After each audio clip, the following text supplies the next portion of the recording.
He said, Washington is being careful not to claim any credit for this change in one of the most richest countries in the world, but this does not mean that Washington had nothing to do with it. He said, it is doubtful that the coup would ever have been attempted without the American show of strength in Vietnam, or been sustained without the clandestine aid it received indirectly from here. So we should be very proud that our government contributed to the greatest slaughter since the days of Hitler and Stalin. Editorial reaction generally was the same. Suharto went on to compile one of the worst human rights records in the world at home, along with slaughter in West Papua, the invasion and slaughter in East Timor, and so on. The West remained quite pleased. In 1987, the Christian Science Monitor observed correctly that many in the West were keen to cultivate Jakarta's new moderate leader. Suharto is moderate because he only slaughters people for our benefit.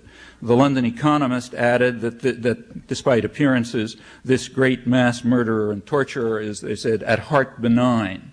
That's referring doubtless to his attitude towards Western corporations, which is indeed very benign. With respect to Timor, the reaction was quite the same. You've heard a number of things about the, well, I mentioned, say, Moynihan's expression of the government position. As far as press coverage is concerned, in 1974 and 75, there was quite a lot of coverage of Timor in the context of fears about what was going to happen with Portuguese decolonization. Then when Indonesia invaded and started the slaughter, the press coverage started to decline. It reached a flat zero in 1978 as the slaughter reached genocidal levels, with new flows of aid from the U.S. government because Indonesia was actually running out of arms. So the Carter administration took a little time off from moral lessons about human rights to ensure that the slaughter would be completely genocidal. What press coverage there was endless lies, repeating either State Department or Indonesian propaganda. So, for example, Henry Kam, the leading New York Times Southeast Asia correspondent and an old Asia hand, he claimed that, his words, many Timorese have been forced to live under control of the Fretilin guerrillas, but they're now fleeing to areas where they can be protected by the Indonesian government. His authority was Indonesian generals. Even the worst Stalinist party hack rarely descended to that. Kam adds that there's some protests about East Timor, but he said these are just an attempt by highly vocal left-wing students in Australia to bash the West. You will recall that this is the old Asia hand. Others were pretty much the same. The press flatly refused to interview refugees. There were thousands of them in Lisbon and thousands more in Australia. In desperation, some of those refugees were brought to the United States in the late 70s. Actually, I brought a group of them myself. Zero effect. Nobody would interview them. William Shawcross was trying to justify the dramatic difference in reaction to the slaughter in East Timor and the one in Cambodia at the same time, comparable slaughter. And he said, well, he's going to give a structurally serious reason for this. It was too hard to gain access to refugees from Timor. That is, you couldn't expect a British journalist to take the trip all the way from London to Lisbon instead of, say, taking that hourly shuttle to the Thai-Cambodia border. So it goes on. I'll read you a few things from the State Department. Robert Oakley, in 1977 hearings, said there are probably under 10,000 casualties. Indonesia, at the same time, estimated them at 50 to 80,000. Oakley's 10,000 figure was then repeated by Robert Chaplin in the New Yorker. He said there are no serious atrocities, few excesses by units that got out of control, just like this time. Commanders called back to Indonesia and punished. 78 hearings. We've been on the right track in encouraging Indonesia to do a better job in assisting the people of the territory who are fleeing from Fretilin control to areas where they can be protected by the Indonesian government.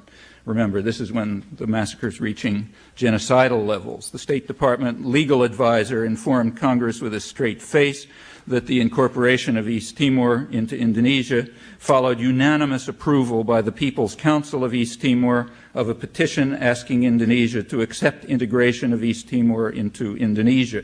Country officer for Indonesia testified in a hearing on the Indonesian invasion that the purpose of U.S. military aid is to keep that area peaceful. The people are relatively happy with the fact that they are now under Indonesia, he said. Well, I won't go on because time is running out, or maybe has run out. But this goes on right up until today. Nothing has changed.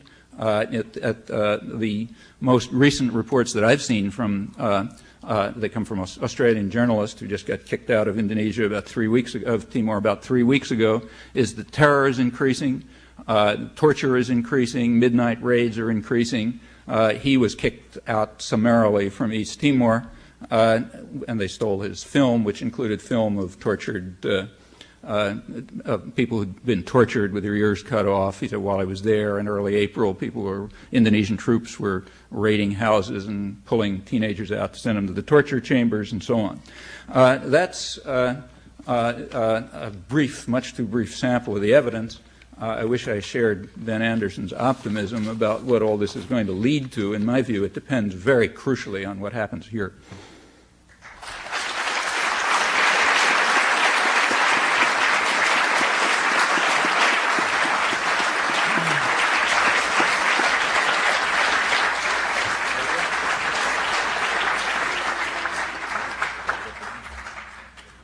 We will move to questions from you now, but let me start with a combination comment and question from Mr. Nino Brito, who is here from the Portuguese Embassy in Washington.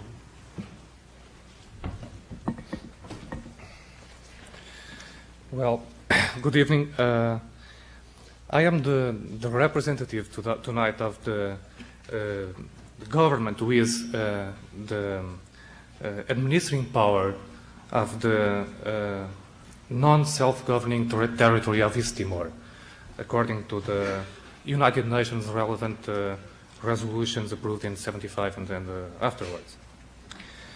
I just would like to give you some remarks on 3 points.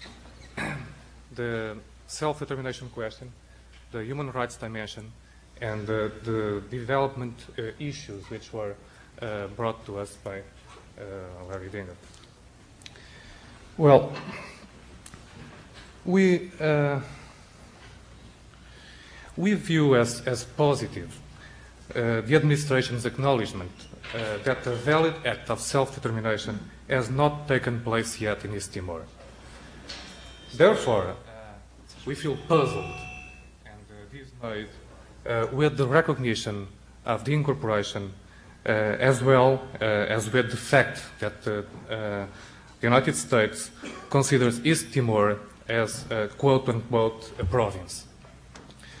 I'm not going to recall you the example of what happened with Kuwait, but I would just point out that a fait accompli is not and cannot be taken as a relevant argument in terms of international law. We have no choice in Portugal. If you ask me, what does Portugal want from East Timor? It would be a very good question, but we have no choice but fighting for self-determination. It's a moral imperative for us. We never rejected our share of blame for what happened in East Timor in '74, in '75. But we do feel that it is absurd to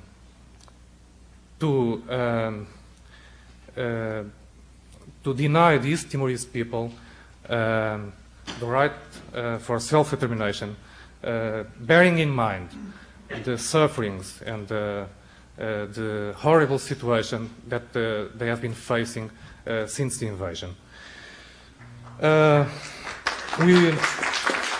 It is also, it's not well known, but it is also a constitutional requirement in Portugal that we have to try to find out a solution for East Timor.